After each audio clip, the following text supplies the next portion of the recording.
back to Atypical Talk. This is a podcast where we have conversations that illuminate the intersection of faith, culture, and the common spaces of our humanity. I'm Abby. I'm Joel. And I'm Brooke.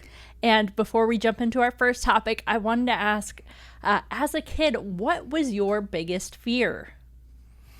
I was exposed to the Indiana Jones movies way too young. I think I was too. And I just remember being terrified of snakes really young, because Indiana Jones hates snakes, and at one point he falls into like this like bed of snakes basically.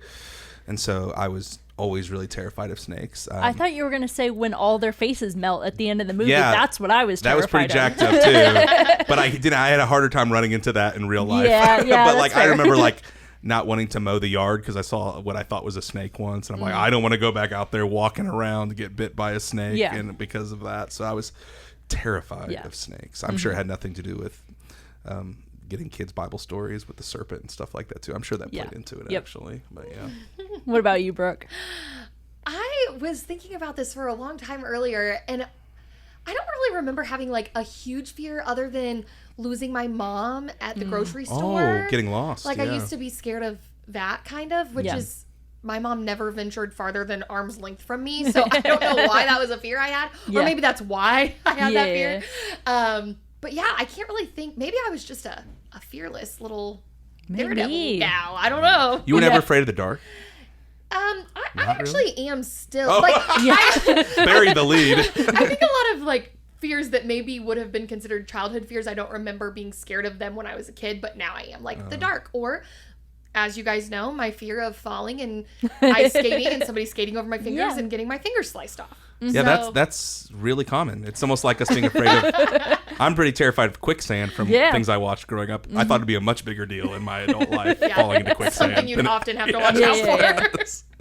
Oh my god. What about you, Abby? I was really scared of the dark too. Like I still to this day, like if I'm going around the house at night, I gotta have a flashlight out and or turn on lights and stuff. Like I hate the dark. Another fear was kind of similar to like getting separated from my mom. I was worried that if she got too far from me, I was gonna get kidnapped. Like I was just terrified. It wasn't just being lost, it was like I'm gonna get kidnapped. Yeah. I had like stranger danger to the max. Like I was if some random person started talking to me, I'm like, Mom, why aren't you doing anything? They're gonna kidnap me. Like even if she's standing right there, like stuff like that. But similar to our topic that we're going to be talking about, I was also terrified of someone coming into like church and you talk about this a lot in Sunday school or youth group and stuff, someone coming in with a gun and saying like, oh, you have to say that God isn't real. Or do you believe in Jesus with a gun to your head kind of thing? And so like I was convinced that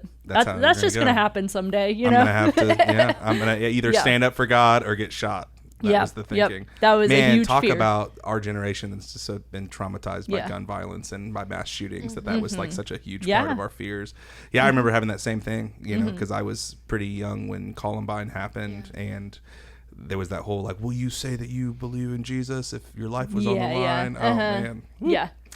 Traumatized for sure. Definitely a big trauma, and something that I was like, well, it's gonna happen someday. Like I was just convinced that was just part of growing up, but thankfully never ran into that yet. Our first topic today, it's an NBC News article titled Kentucky Pastor Defends Viral Video Showing Mock Firing Squad in Front of Children. A viral video from Mount Olivet Baptist Church in Lexington, Kentucky sparked widespread controversy after it showed men in military-style costumes performing a mock firing squad execution in front of children during Vacation Bible School. In the clip, the costumed men march down the church aisle, pretending to shoot a person dressed in black and carry them outside, all while children chant, "Take him out, blow him up," followed by an explosion sound effect. Pastor Dwayne Walker pushed back against the criticism, calling the outrage misinformation and explaining that the skit was part of a 32-year tradition meant to dramatize the battle between good and evil, saying, "The clip you saw was simply killing the devil." Despite his defense, the video drew sharp condemnation from groups like the Kentucky chapter of Moms Demand Action, whose volunteers called it unbelievably disturbing and argued that churches should be safe spaces where adults model safety and grace for children rather than simulate violent raids. What was your initial reaction to hearing about this story and watching the video? I mean, it's tradition. It's tradition. You can't stop it. Yeah, and, people love violence. So sex and violence sells. I get it. So can we just move on? Can we just... Bro, I have so much more to say. My boys would have thought that was epic, by the way. I'm just saying. I'm just saying right now. But also Blair... who is your the daughter. same age would be terrified. as one of your sons would be terrified. Yes. Sure.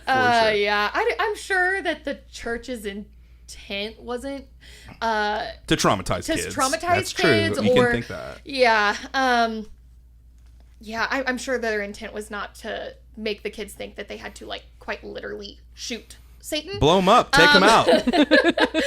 But just as literal as kids take things. And I think about our own version of VBS, Bridgeway Kids Camp, and we have kids as young as 4 here. Mm-hmm. And I just can't imagine thinking putting gun violence in front of them would be a good decision, or a decision that parents would also support.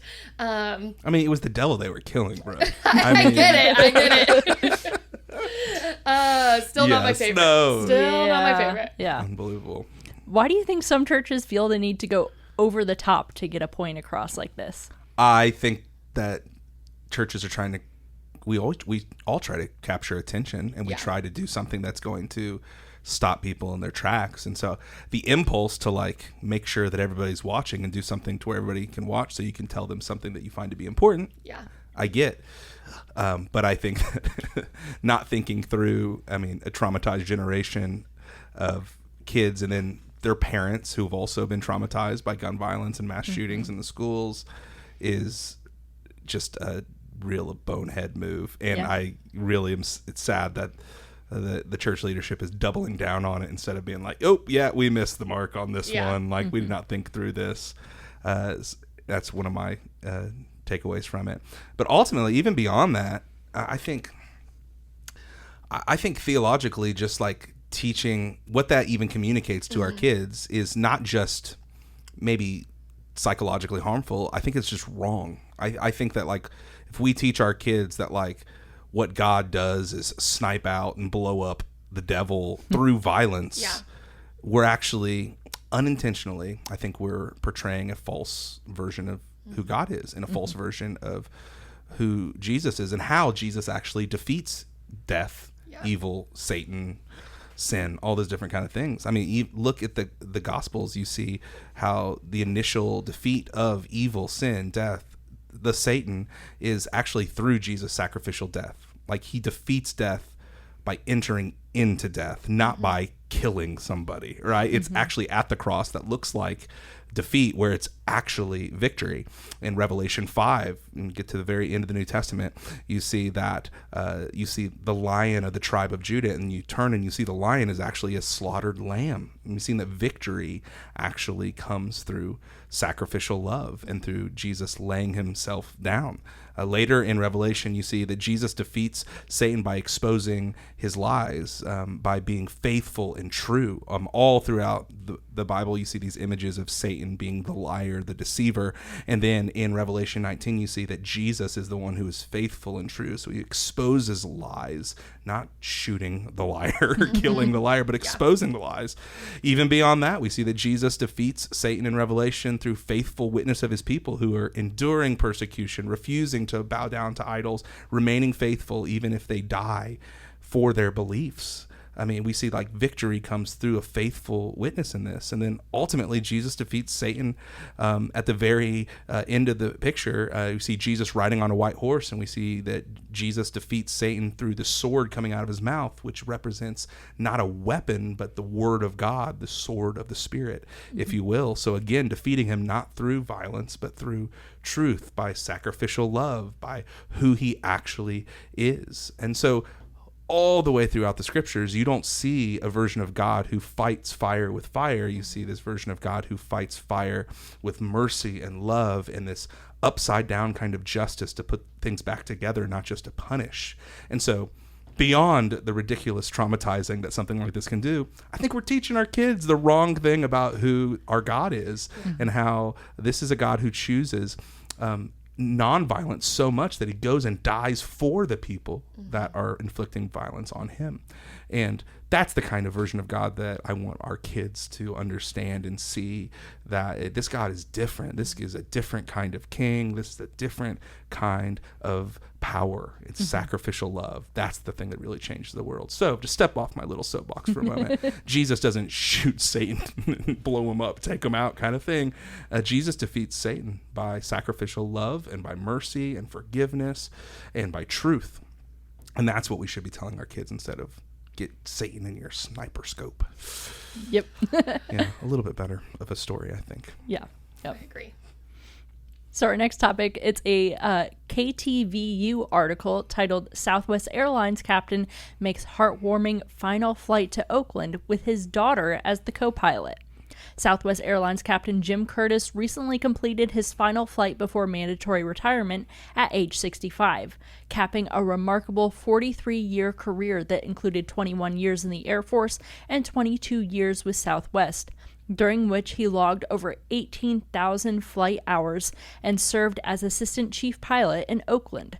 What made the Las Vegas to Oakland farewell flight truly special was his co-pilot was his own daughter, First Officer Julia Curtis, who used the intercom to emotionally address passengers, crediting her father as the man who inspired her to become a pilot and taught her to lead with humility, kindness, and integrity.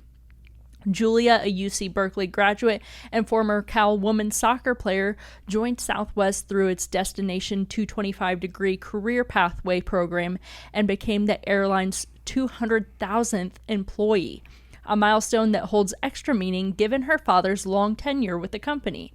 The flight landed in Oakland to a celebratory reception of cheers, bubbles, and pom-poms, and Southwest shared the heartwarming video on Father's Day, with Captain Curtis summing it up perfectly. I know what this job has done for me, and I think it'll be the same for her. What did you guys think of this story? I just have a lasting question. Do you think he gets free pretzels for life now? I hope so. Southwest pretzels are Southwest so good. pretzels, where it's at. Like, I mean, I know it's probably special to get other things too, but the pretzels. That's what yes, exactly. I mean, I thought it was really sweet. It was heartwarming. It was cool to consider. Your daughter following your footsteps, and just the gratefulness he had for his career, post the military with Southwest, and what a cool thing to sort of be side by side, and then metaphorically pass the baton to your daughter in that way. Yeah.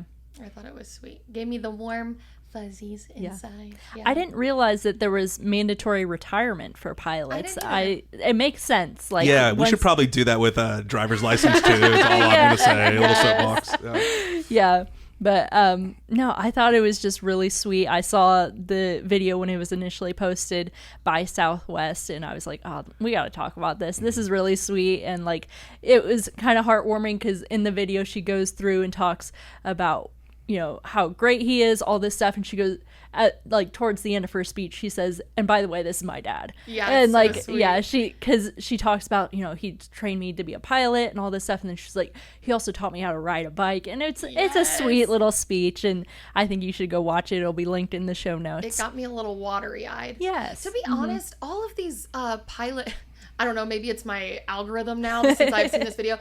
All the pilot, final flight videos, they're all so sweet. And when their family is on the flight, it makes it even sweeter. Yeah. And then this, he's taking his final flight with his daughter, who's now, going to also be a pilot, or is a pilot, I guess.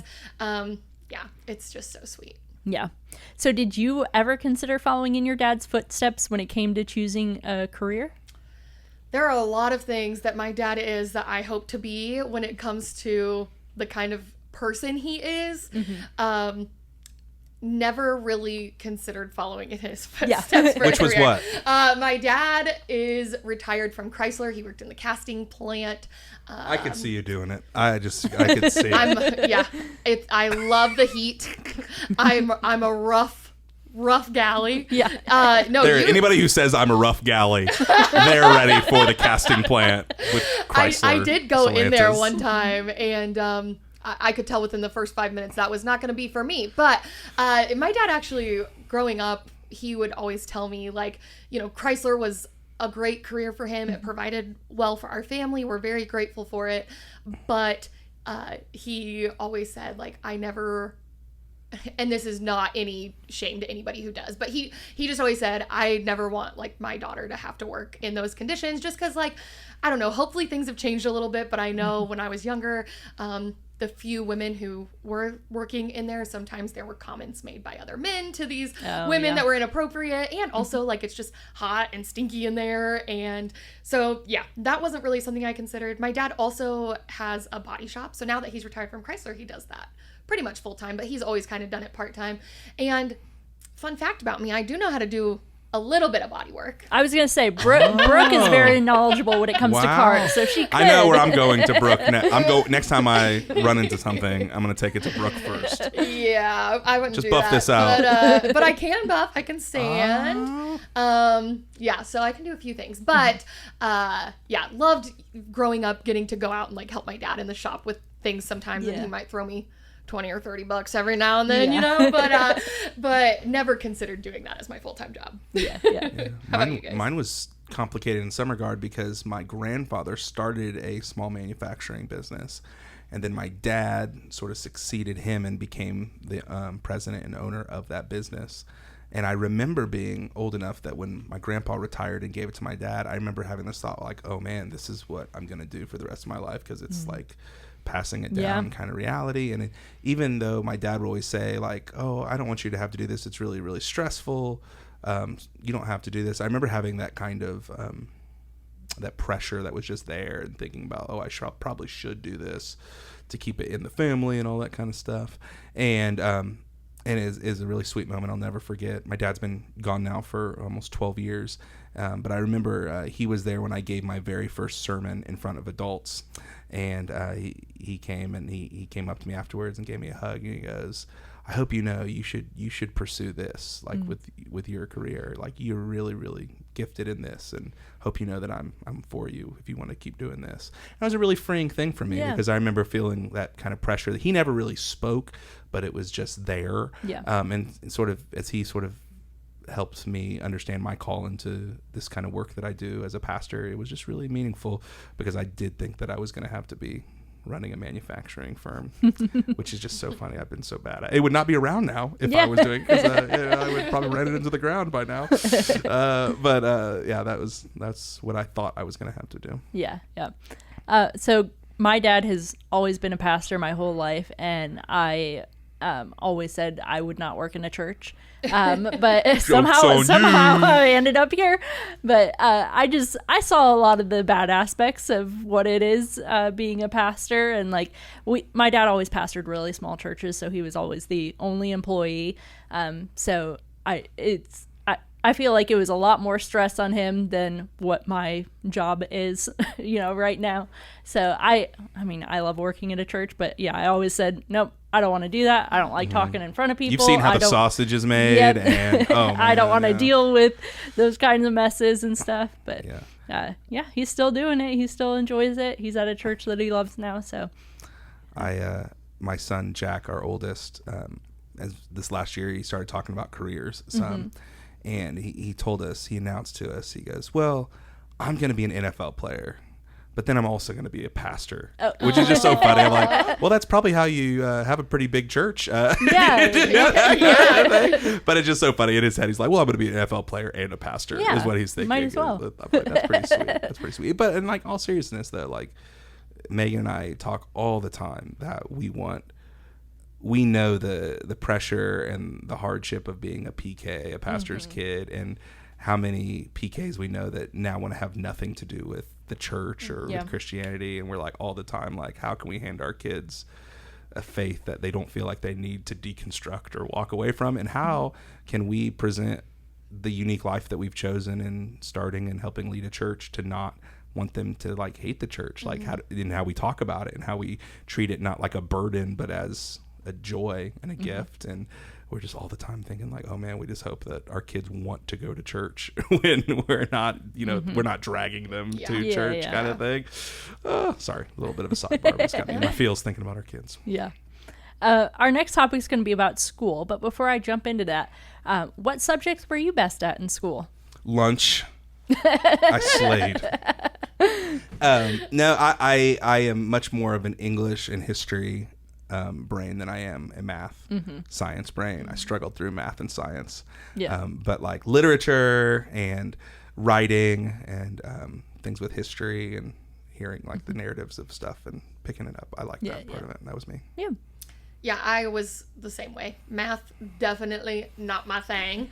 But also I loved yearbook, which I know that sounds so silly, and it's also definitely because I'm so social and never had to go to an actual classroom for that class. But I found that I did really enjoy being able to write things for yearbook and take pictures, and of course there was like the socializing part of it and interviewing people for, you know, inserts for the yearbook. But yeah, I loved that class, and I know it's not really a subject, but it was the best for me. Yeah. In school, I was really good at math, actually. But I feel like now if you gave me an algebra textbook, I'd be like, nope, can't help you here, sorry. But then also I was really good at English, specifically like the grammatical side of it, you know, knowing punctuation and contractions and all that different type of stuff. Like I feel like I'm really good at that. So I'm great at proofreading if anyone ever needs that. But no, other than that, like math was the thing that I was most strong at. So good for you, girl. Let's balance each other out. English and yearbook and math. Yep. We could do anything. Yep. Our final topic today is a Forbes article titled "Schools Introduce Hybrid Options as Homeschooling's Popularity Persists."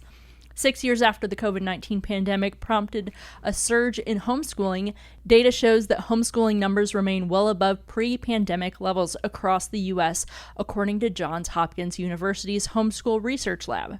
Homeschooling grew at an average rate of 4.9% during the 2024-2025 academic year, nearly 3 times the pre-pandemic growth rate, with 36% of reporting states recording their highest homeschool enrollment numbers ever.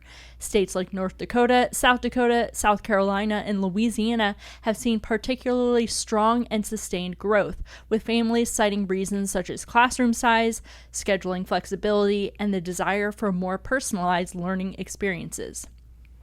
In response to this enduring demand, schools are increasingly introducing hybrid homeschooling options that blend the flexibility of homeschooling with the structure and community of traditional schooling. A notable example is the Innovation School in Bismarck, North Dakota, which launched a new hybrid program this academic year, allowing students like Quinn Cash to attend part-time while continuing their home education.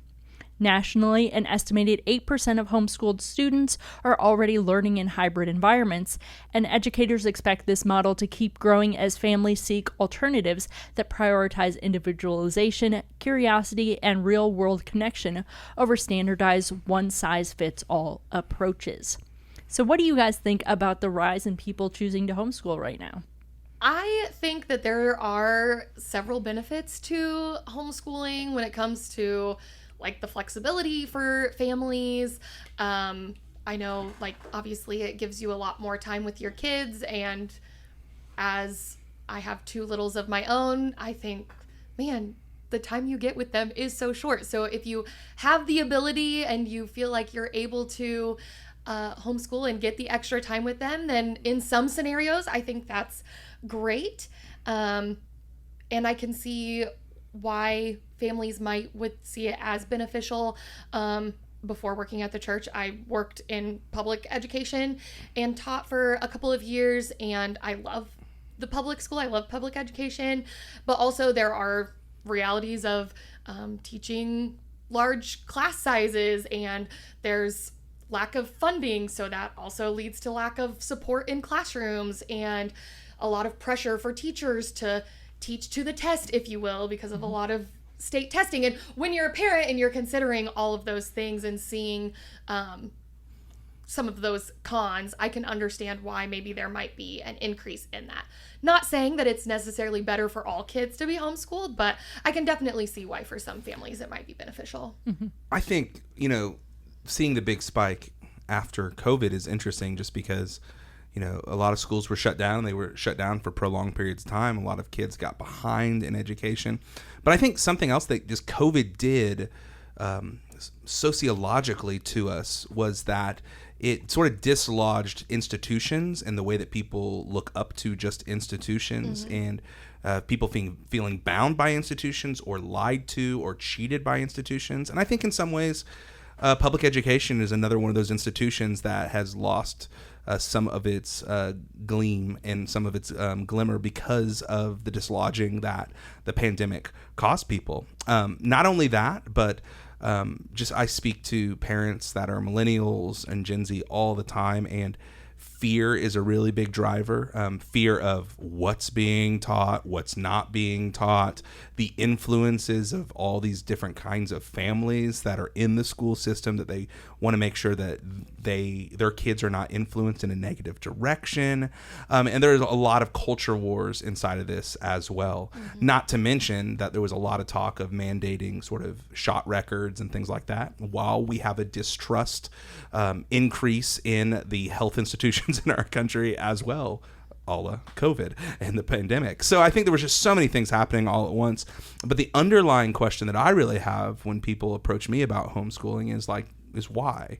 Like, what is causing you to lean into this reality? And like Brooke mentioned, it might be that you want to have more flexibility and you want to spend more time with your kids, and maybe you feel called to be the primary, not only caregiver, but educator of your kids. And that's a very valid response. If you're a Jesus follower, though, I would always just push back to be like, if fear is in the driver's seat, you need to ask a different set of questions. For sure. If you are just afraid of what could happen to your kids, or if you're just afraid that unless you step in and take control of this, then something terrible is going to happen, I think that is getting you in a place where you're not being led by the voice of love, but you're being led by the voice of fear.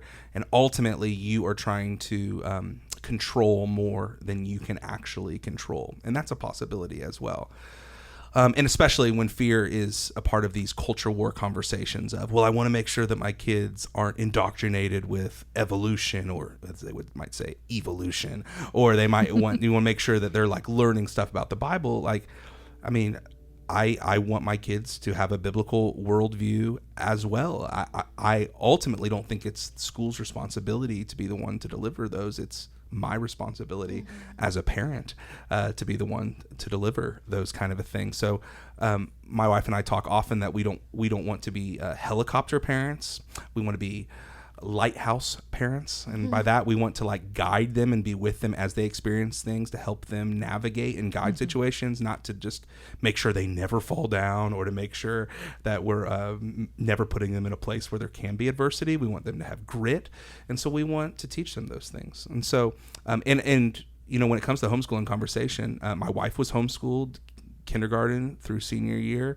We've made the decision that we want our kids to be in public school. We want them to be around as much diversity of socioeconomics, as much diversity of ethnicity as possible, and we want to help guide them to be salt and light in dark places. And so we think that's just how we have chosen to do it.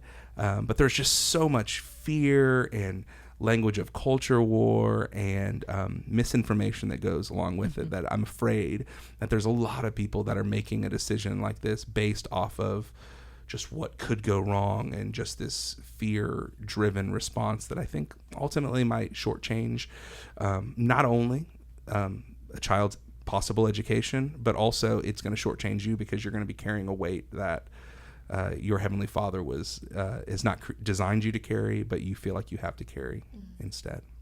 What do you think, Abby? I mean, you were homeschooled through kindergarten through all of high school. So like, where do you read sort of this big uptick in homeschooling, and maybe what was your story with it? Yeah. So growing up, like a lot of my friends who were also homeschooled, and maybe even a little bit with my parents, the whole story was, you know, we want to control what they are learning. Like, we want to make sure they're not being taught evolution. We want to make sure that they're being taught about the Bible and stuff. And I understand wanting that, but also, like you were saying, it is the parents' place to be teaching that. So if you want to make sure that your kids know about the Bible and understand, what is and isn't true with evolution, maybe you have those discussions when they come home and, start talking about what they learned in science class, things like that. But I also think that homeschooling just isn't for everyone. There were a lot of kids that I knew growing up that were not, they would have thrived so much better in a public school environment. And there are some kids that do need to learn at their own pace, and their parents are equipped to help them learn at their own pace. And so it is great for some people. I don't think it's great One for size everyone. fits all. Yeah. And then also just the whole, they want to indoctrinate our kids. That's just making teachers out to be evil. We partner with multiple schools here at the church, and I can tell you every teacher I've met through that, none of them are evil. None of them are out to, brainwash your kids or anything. They're honestly just doing their best to survive out there. Yeah, man. It's tough, yeah. And so I think, leading with fear is really not just villainizing the school system, but it can also villainize the teachers and make them out to be these terrible people. But yeah, like you said, Brooke, they're just trying to survive. They're just trying to teach your kids to the best of their ability, and they're trained for it. They know how to do it, and they know what they need to do to teach your kids, and they do a great job at it. I think it's also, if you're considering this, people have different skill sets and different abilities, and I think maybe something that doesn't get as much talk or air as it needs to in this conversation is whoever that primary educator is going to be at home, whether it be mom or dad, are you skilled and gifted to educate? This is not pushing play on a video, but instruction and understanding things, but not only understanding it, but being able to teach it. And there's an art to being an educator that sometimes I think we might overlook because we love our kids and we want to do the best for them, but we might not have the skill set to do it. I don't think I would be a great teacher in a classroom setting or in a homeschool setting at home, just because of my temperament and the way that it's hard for me to explain how I get to certain places to show your work kind of thing. And I think we have to consider that too, because that's ultimately what's going to be best for our kids as well. And Abby, as you mentioned too, there can be a lot of fear of what the schools are, in quotes, indoctrinating our kids with. But what's obvious and true is that our kids sooner or later are going to be introduced to the reality that there are competing ideas and there are different worldviews and people see things differently. And we started to see this in kindergarten with our oldest when this so-and-so's parents let him do this. And then we're like, oh, well, we're not in our house, but how do we say we don't in our house without looking down on so-and-so's parents and their family and say we're better than their family? That is a reality. And so it's been multiple times in our parenting journey already we've had to say things like, yeah, people believe different things about God, or they believe different things about this and that. And this is what we believe and why we believe. And you'll have to make up your mind for that someday too. But in our family right now, this is what we do.